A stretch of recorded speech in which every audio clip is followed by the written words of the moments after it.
perbaikan. Urutannya adalah PDCA, kalau Kaizen saja PDCA, kalau perbaikan SDCA. Oke. Apa itu PDCA? Plan, do, check, act. Plan itu kita merencanakan, merupakan perencanaan untuk perbaikan di masa yang akan datang.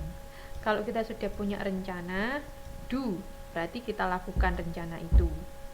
Check berarti kita mengevaluasi apakah rencana itu apakah yang kita lakukan ini sudah sesuai rencana atau tidak. Kemudian jika belum, apa perlu perbaikan, semacam itu. Kemudian jika memang memerlukan perbaikan, maka kita lakukan perbaikan. Tapi jika tidak melakukan perbaikan, maka kita maintenance atau kita pelihara, kita bisa melakukan itu terus. Oke. Sedangkan jika kita melakukan siklus perbaikan, maka yang pertama adalah standar. Maksudnya standar apa? Kita bandingkan antara yang dilakukan dengan standar yang ada. Jika ternyata tidak sesuai standar, maka kita ajukan atau kita rubah sesuai dengan standar. Setelah kita tahu standarnya seperti apa, maka do kita lakukan sesuai standar. Cek, kita evaluasi apakah sudah sesuai standar ataukah belum, apakah butuh perbaikan ataukah di maintenance. Kalau sudah dicek, kita act lagi. Jadi kembali lagi. Ada, kalau lebih jelasnya kita bisa lihat di gambar 8.5. Di situ ada PDCA, di act. Pada subsiklus Kaizen di bagian act, dia akan menuju ke standar jika terjadi pemeliharaan atau perbaikan. Oke. Di subsiklus pemeliharaan ini juga terjadi do, check, dan act, sama seperti siklus Kaizen sebelumnya. Oke. Kita lanjutkan.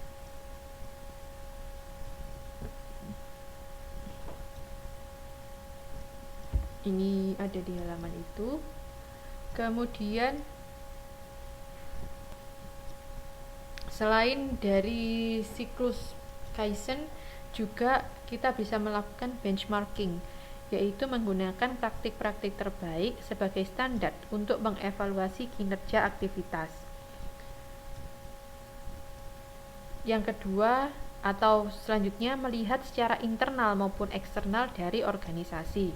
Tujuannya menjadi yang terbaik dalam melakukan berbagai aktivitas dan proses. Jadi kita membuat standar tidak hanya asal bikin standar saja, tapi membuat standar dengan praktik-praktik terbaik untuk mengevaluasi kinerja. Bagaimana cara kita tahu bahwa ini itu terbaik? Kita bisa melihat internal, misalnya divisi komponen, dia membuat standar internal, melihat secara internal dari divisi komputer misalnya. Standarnya divisi komputer dalam melakukan kegiatannya itu seperti ini. Maka ini dan dia yang terbaik, maka aku niru kayak gitu misalnya. Atau dari eksternal organisasi, misalnya dari perusahaan lain bisa melakukan produksi komponen dengan baik sekali, maka aku sebaiknya niru, misalnya seperti itu. Tapi untuk yang eksternal ini biasanya lebih sulit, karena kan setiap perusahaan mungkin punya dirahasiakan metode-metodenya atau cara mereka melakukan produksi dirahasiakan biar tidak dicontoh. Nah, ini ya maka akan lebih sulit. Dengan tujuan untuk mendapatkan atau menjadi yang terbaik dalam melakukan aktivitas dan proses. Tujuannya benchmarking. Oke. Kemudian yang kelima dengan cost siklus hidup. Semakin cepat inovasi teknologi, maka siklus hidup produk lebih pendek dan meningkatkan kebutuhan peluncuran produk baru ke pasar yang lebih cepat. Jika tidak, misalnya kan jadi gini, semakin dia inovatif kepada teknologi, maka semakin cepat dia memproduksi barang baru lagi. Kalau ada ide langsung dibikin, terus beberapa saat kemudian ada ide lagi, bikin lagi, terus itu semakin cepat, maka dia harus juga mempercepat dalam memproduksinya agar tetap bertahan hidup. Kalau enggak,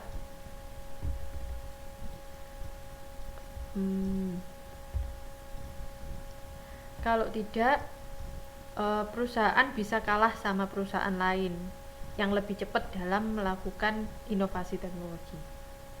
Oleh karena itu pada perusahaan yang mengalami hal ini, kos-kos yang terkait harus diperhatikan.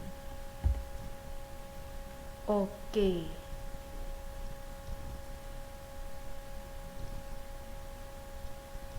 Sekarang perhitungan biaya pelanggan dan pemasok berbasis aktivitas ABC dapat digunakan untuk menentukan kos pelanggan dan kos pemasok. Pengetahuan tentang pelanggan dan pemasok adalah penting. Kemudian analisis profitabilitas pelanggan menggunakan analisis pendapatan dari pelanggan dan kos untuk pelanggan dengan cara mengidentifikasi pelanggan yang paling menguntungkan, mengatur kos untuk setiap pelanggan, menetapkan kos tambahan. Kemudian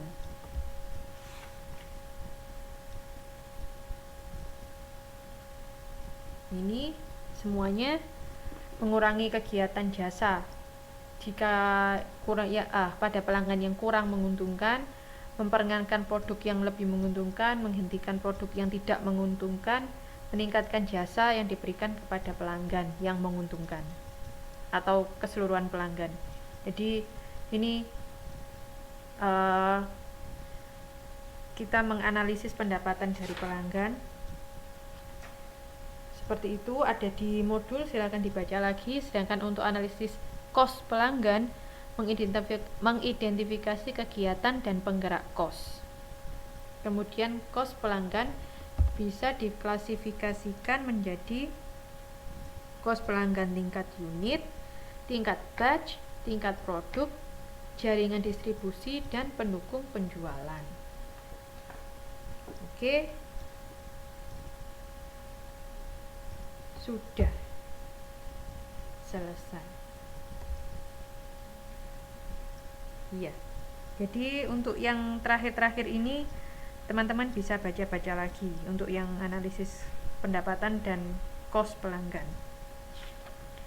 Alhamdulillah kita sudah selesai untuk bab atau modul 8. Jadi pertemuan untuk online insya Allah sudah selesai sampai hari ini. Nanti kurang satu pertemuan lagi kita TTM, kita akan membahas modul 9. Juga saya rencananya akan membuat soal untuk teman-teman, dibikin PR, nanti kita dikumpulkan saat TTM dan kita bahas saat TTM. Bagaimana teman-teman, jelas? Mungkin soalnya akan saya upload insya Allah, moga-moga bisa minggu ini. Jadi teman-teman ada waktu seminggu atau lebih untuk mengerjakan, nanti dikumpulkan saat TTM. Dan juga teman-teman yang tidak bisa hadir dalam TTM bisa dikirimkan ke email saya. Oke. Ada yang ditanyakan? Jadi ini tadi ada Mbak Helen sama Mas Sidik Ega, betul?